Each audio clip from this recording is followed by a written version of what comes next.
안녕하세요. 저는 현재 50대 후반 작은 식당을 하고 있는 여자입니다. 사실 제 인생살이가 남들이 상상도 못했을 정도로 팍팍했고 드라마틱해 평소 사연을 들으며 한번 보내보고 싶다는 생각을 했었는데요. 지금의 남편 덕분에 결국 보내보게 됐네요. 재밌게 들어주세요. 제 인생사를 쭉 이야기하기 전 제 첫사랑과의 첫 만남 이야기부터 하고 싶군요. 저는 20살이 되자마자 동네 세탁소에서 일을 시작했습니다. 옷을 개고 손수 다림질을 하고 다 된 세탁물은 직접 배달도 나가고 여러 잡일을 도맡아 하였죠. 그때쯤 첫사랑을 만나게 되었는데 편하게 정철 오빠라고 말하겠습니다. 정철 오빠는 저희 가게 길 건너편 철물점에서 일을 하는 가게 직원이었죠. 멀리서 봐도 훤칠한 키에 뚜렷한 이목구비가 참 마음에 들었습니다. 그렇게 서로 눈빛만을 주고받다가 오빠도 제가 마음에 들었는지 세탁소로 꽃 한 송이를 보내오더군요. 저는 세탁소 사장님께 그 꽃을 전해받았고 그날 저녁 가게 앞에 오빠가 서 있더군요. 저는 꽃 잘 받았다고 고맙다고 수줍어하며 말했고 오빠는 고맙다면 자기와 데이트를 해달라고 용기 내서 말했습니다. 배에 억지로 힘을 주며 그 말을 전하는 모습이 참 풋풋해 보이고 좋아 보였죠.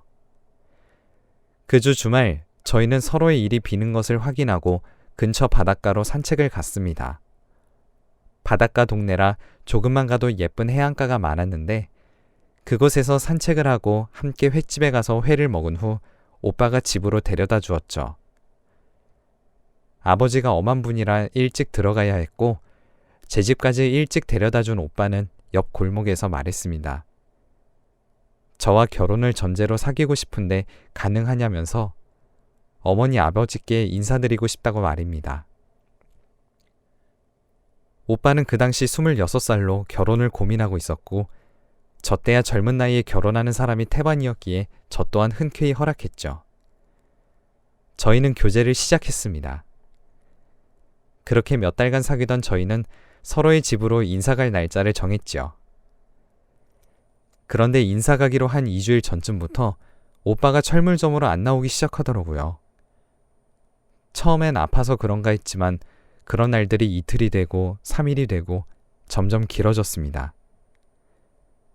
저는 불안하여 오빠의 집에 전화를 하려 했지만 교제 사실을 알리지 않은 터라 뭐라고 변명해야 할지 몰랐고 결국 철물점 다른 직원에게 물어보았습니다. 집안 사정에 대해서는 잘 몰랐는데 어머니가 아프시다고 하시더군요. 그래서 어머니가 시내 쪽 병원을 들어가셨고 급하게 오빠가 따라 나섰는데 그쪽에서 집을 구해 다른 일을 하며 지내게 되었다고 듣게 되었습니다. 저에게 알리지 않고 떠나버린 오빠에게 너무 속상했지만 어쩔 수 없는 상황이었다고 생각하기로 했습니다. 하지만 저에게 그 소식을 알려준 직원의 그 다음 말을 듣고 엄청난 충격을 받았어요. 사실 정철 오빠가 여러 여자를 만나고 있고 모든 여자들에게 결혼을 전제로 만나자는 제의를 했다고 말이죠. 옆에서 알려주고 싶었지만 본인이 개입할 만한 문제가 아니라 느꼈고 알린다면 정철 오빠와 본인의 사이가 이상해질 것이라고 느꼈답니다. 아무래도 직장인이 함부로 끼어들기가 이상했겠죠. 저는 엄청난 실망과 좌절 그리고 배신감을 느꼈지만 전화번호도 사는 곳도 아무것도 몰랐기에 따질 수가 없었습니다. 하지만 저 자체가 아픔을 겪어도 금방 떨쳐내려는 성격이기에 그날 밤 소주 2병과 구인구직 신문을 가지고 방에 들어갔습니다. 도저히 그 세탁소에서는 일하기 싫더군요. 다른 동네에서 일자리를 찾더라도 그곳을 떠나고 싶었습니다. 하루 정도 울음을 토해내고선 마음을 고쳐먹고 여러 동그라미와 밑줄이 쳐진 신문을 들고 나왔습니다. 그렇게 전 시내 쪽 방향인 작은 회사에 격리로 들어가게 되었어요. 일은 힘들었지만 대학에 나오지 않은 제가 회사에 들어와 매일 출근을 할 수 있다는 것 자체가 감사한 기회였기에 정말 열심히 일하였습니다. 그렇게 여러 거래처들을 만나며 제 할 일을 묵묵히 해가고 있던 중 어느 날 회사 앞에 기환 오빠가 서 있었어요. 기완 오빠는 정철 오빠의 바람핀 사실과 가정사를 알려주었던 철물점집 직원입니다. 전 의아해하며 왜 이곳에 왔냐, 내가 여기서 일하는 것을 어떻게 알았냐 물었어요. 오빠는 머리를 긁적이며 말했습니다. 아니, 너가 마음도 많이 힘들 것 같고 내가 그 힘든 마음을 같이 위로해 줄 수 있을까 해서. 너가 일하는 곳은 너희 집에 가서 물어봤어. 저를 위로해 주기 위해 왔다는 오빠가 살짝 의아했지만 그 마음이 너무나 고마웠어요. 그날 함께 저녁을 먹으며 기완 오빠가 솔직하게 말하더군요. 사실 나도 너를 좋아하고 있었는데 정철 오빠와 사귀는 것을 알기에 어쩔 수 없이 포기하고 있었다고요. 저는 사실 정철 오빠와의 사건 이후 남자들과 사귀는 것이 싫을 정도로 상처를 받았었지만 저를 위해 먼 곳까지 달려오고 제가 어디서 일하는지 알아내기 위해 세탁소 사장님께 저희 집을 물어보고 직접 저희 집에 가서 제 직장을 알아낸 오빠의 노력이 멋져 보였어요. 그렇게 오빠는 일주일에 4번 정도는 꼬막 본인의 일을 끝마친 후 저를 보러 와줬고 기완 오빠를 자주 보며 저 또한 마음이 커져가는 것을 느꼈습니다. 결국 저희는 교제를 시작하게 되었고 정철 오빠와의 안 좋은 기억들을 지우게 될 수 있었습니다. 더 나아가서 결혼을 전제로 사귀게 되었고 제가 23살, 기완 오빠가 26살이 되던 해에 결혼에 꼴이 나게 됐어요. 그렇게 결혼을 하였고 오빠의 권유로 시댁에서 같이 사는 것으로 신혼생활 1을 시작했습니다. 일단 돈이 없었기에 분가를 할 만한 처지가 안 되었고 시어머니가 초창기 때는 같이 사는 게 맞다며 눈치를 주시더라고요. 가족들과 떨어져서 모르는 집에 가 매일같이 다른 사람들의 집안 살림을 해내던 저는 스트레스가 이만저만이 아니었습니다. 그리고 시어머니께서는 아이를 가져야 한다는 압박을 주셨는데 저는 솔직히 제 힘으로 노력하여 들어간 회사를 그만두게 된 것도 너무나 속상했고 지금도 충분히 집안일이 많은데 여기서 아이까지 가지게 된다면 감당이 안 될 거라 생각이 됐습니다. 저의 이런 생각은 절대 어머니께 말할 수 없었고 남편에게 말해보았지만 모르는 척 방관하기 일쑤였죠. 여느 시댁 갈굼과 마찬가지로 시어머니에게 맡기도 하였고요. 어느 날은 어머니가 아끼시는 빨간색 스웨터가 없어지자 자기가 그 옷 좋아하는 거 알고 일부러 없앤 거 아니냐며 머리를 1시간 이상 쥐어 뜯으신 적도 있었습니다.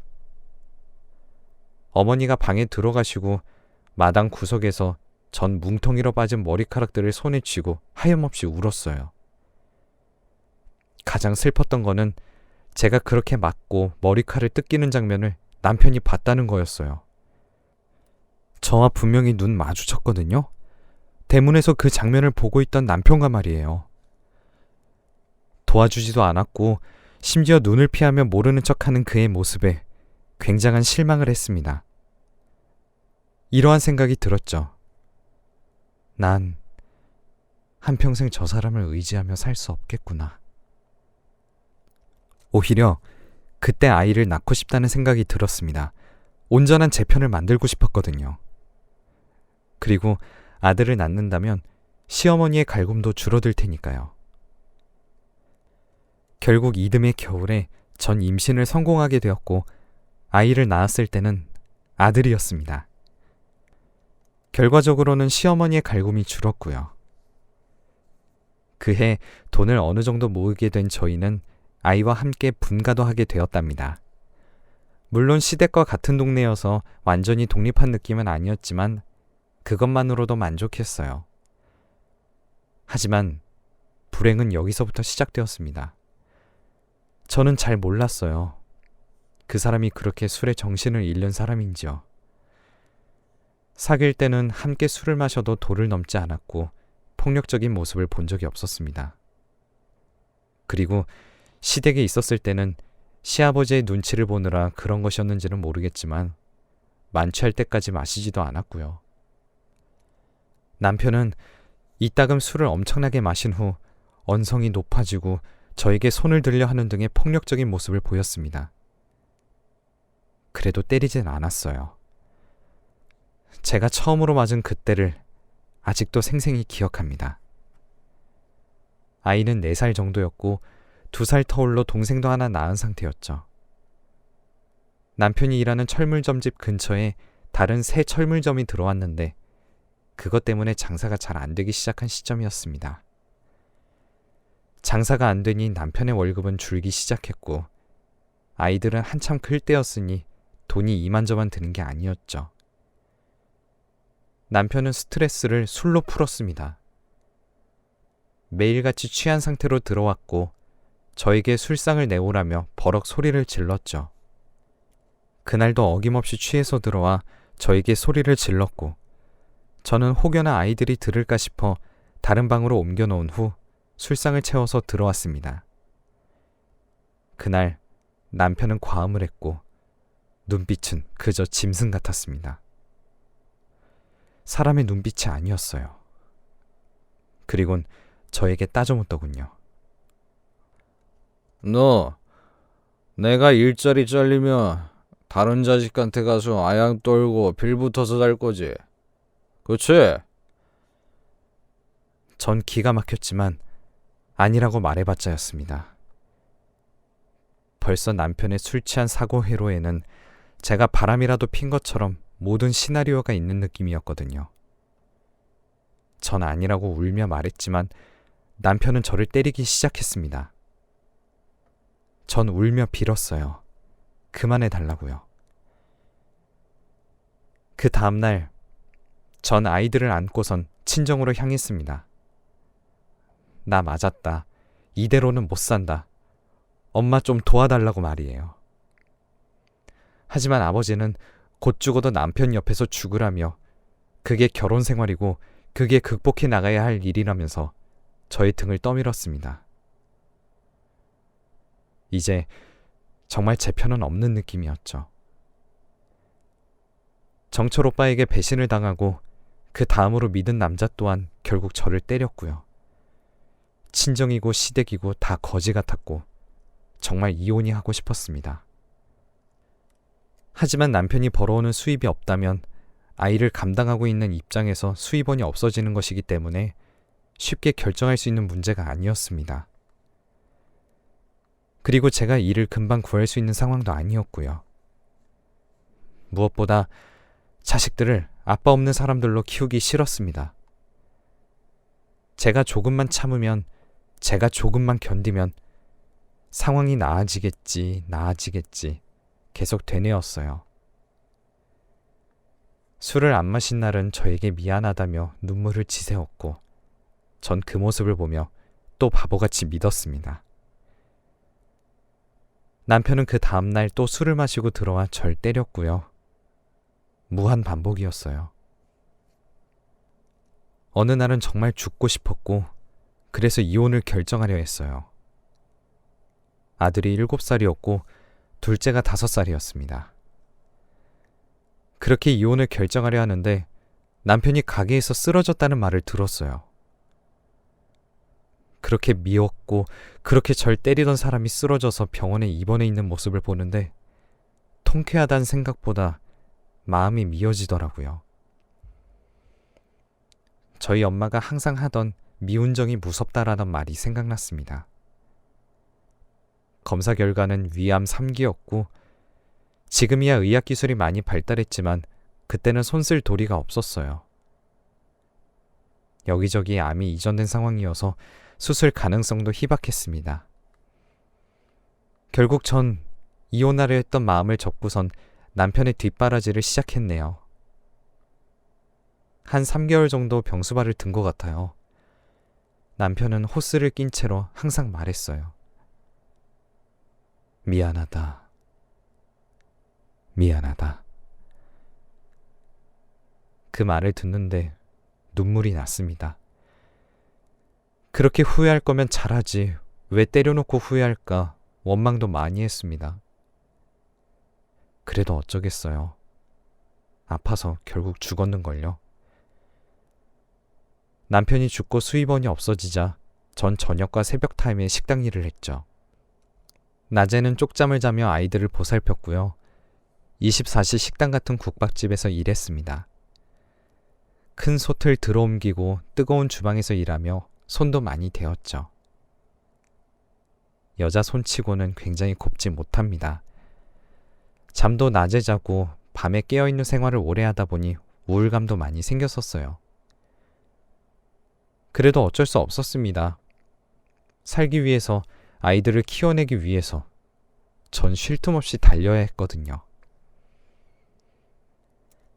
그래도 아이들이 초등학교에 잘 갔고 중학교, 고등학교로 올라가자 좀 여유가 생겼습니다.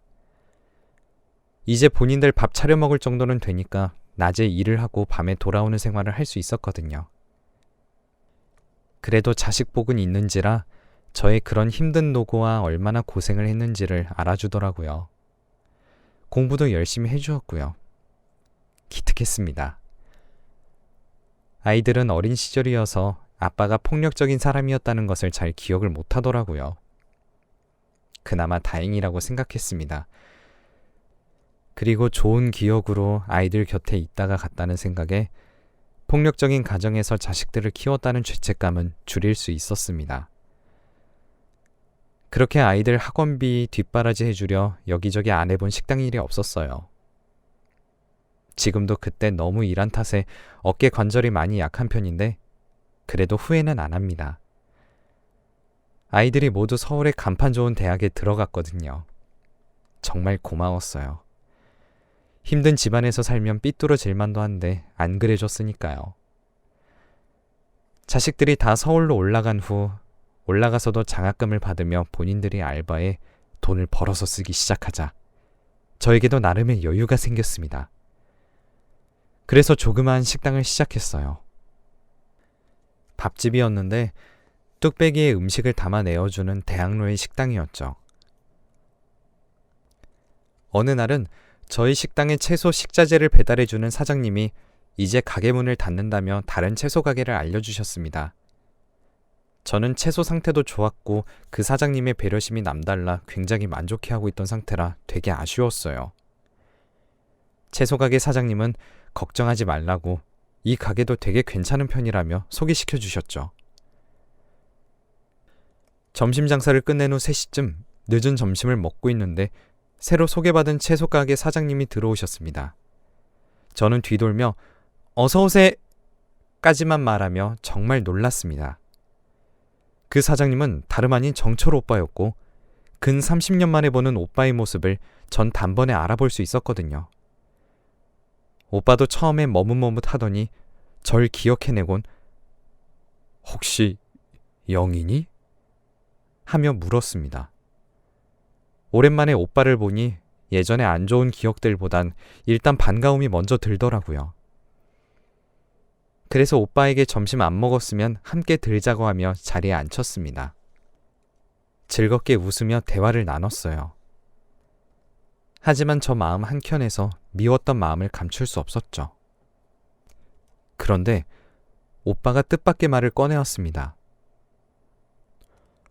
너 왜 나한테 연락 안 했어? 나 계속 기다리고 있었는데. 전 무슨 소리인가 싶었고 오빠의 말이 이해되지 않았어요. 뭔 소리야? 연락처도 없이 떠난 건 오빠잖아. 난 기환이에게 편지를 주고 갔었어. 내 연락처랑 어디로 새집을 구했는지, 우리 엄마 병원은 어디인지 다 적어놓은 편지. 전 당황해하며 상황을 설명했죠. 기환 오빠는 나에게 오빠의 어머니가 아프셔서 시내 쪽으로 집을 얻었다고 말했다고. 그리고 오빠가 다른 여자들과 많이 어울렸고 결혼을 하자고 여기저기 다 찔러보고 다닌 것이었다고 전해 들었다고요. 내 말을 들은 오빠는 어이없다는 듯이 헛웃음을 치며 절대 그런 것이 아니라고 손사래를 쳤습니다. 일단 저도 장사를 해야 했고 정철 오빠도 가게에 가서 남은 일을 해야 했기에 가게 마감할 시간쯤에 다시 오겠다고 말하더군요. 가게 마감을 할 때쯤이 되자 오빠가 들어왔습니다. 가게 밖에는 클로즈 간판을 내걸고 오빠와 저녁을 같이 먹었어요. 함께 소주도 몇 잔 기울였고요. 지금까지 살아온 인생사를 나눴습니다. 정리를 해보자면 결국 오빠는 저에게 편지를 주기 위해 기완 오빠에게 전해주었지만 기완 오빠는 제가 마음에 들었고 정철 오빠와 헤어지게 하기 위해서 그런 행동을 한 것이었죠. 제가 너무나 좋아서 그런 몹쓸 짓까지 한 인간이 결혼하자마자 술 먹고 돌변했다는 생각에 너무나 씁쓸했습니다. 오빠는 시내 쪽으로 이사 후 이 장사 저 장사를 했고 어머니는 병치레를 앓으시다가 3년 만에 돌아가셨다고 하네요. 결혼을 해보려고도 했지만 마땅한 여자도 없었고 병원비를 충당하기 위해 일만 열심히 했던 터라 계속 혼자였다고 말했습니다. 그리고 제 생각이 많이 나서 결혼하기 싫었다네요. 죽은 사람 탓해서 뭐하냐는 생각에 저나 정철 오빠나 기완 오빠를 탓하진 않았습니다. 그저 웃으며 에이 못된 놈 하고 털어버리기 일쑤였죠. 자식들도 다 서울로 올라갔고 저야 뭐 바쁘게 가게에서 식당일 하다 보니 심심하면 오빠가 많이 놀러 왔어요. 함께 퇴근하고 데이트도 많이 했고요. 옛날에 그 풋풋한 느낌이 막 살아났습니다. 이 사람과 있으면 제가 다시 젊어지는 듯한 느낌도 많이 들었죠. 결국 저희는 다시 교제를 시작했습니다. 처음에는 자식들에게 어떻게 말해야 하나 고민 많이 했어요. 사실 오빠는 아직 결혼을 한 적이 없고 자식도 없으니 제 스스로 좀 부담스러운 부분도 없지 않아 있었거든요. 그래도 아이들에게 말하고 싶었습니다. 이 오빠와 깊게 사귀고 싶었고 다시는 놓치기 싫었거든요. 오빠는 제 못난 손을 보고도 예쁘다고 칭찬해주고 제 힘든 삶을 듣고 위로의 말을 전해주는 착한 사람이었어요. 나이 50이 다 돼서 누군가와 사랑에 빠질 것이라고는 정말 상상도 못했는데 이렇게 옛날 첫사랑을 다시 만나게 되어 기적처럼 다시 행복을 맛보며 살아가고 있네요. 자식들은 제가 혼자 집에 남아 외로울까봐 걱정했는데 오히려 좋은 사람과 행복하게 연애하고 있다는 걸 듣고는 안심하는 눈치였습니다. 엄마가 행복했으면 좋겠다고 우리도 이제 20살이 넘었으니까 걱정하지 말라고 하더군요. 아이들에게 정말 고마웠어요. 그래도 자식 복은 있다는 생각을 참 많이 했습니다. 지금은 오빠와 결혼해서 제 남편이 되었어요. 아이들도 취직을 했고요. 같이 4명이서 여행을 가기도 하고 남편은 제 아이들은 다 컸지만 나름 제 자식처럼 예뻐해 줍니다. 아들 녀석은 저 몰래 남편에게 고민 상담도 한 적이 있더군요. 고생한 날들이 이제야 보상받는 느낌입니다. 사람은 언제나 행복해질 수 있어요. 제 사연을 듣는 분들도 결국 행복해지실 거예요. 우리 모두 열심히 살아가 봅시다. 긴 글 읽어주셔서 감사드려요.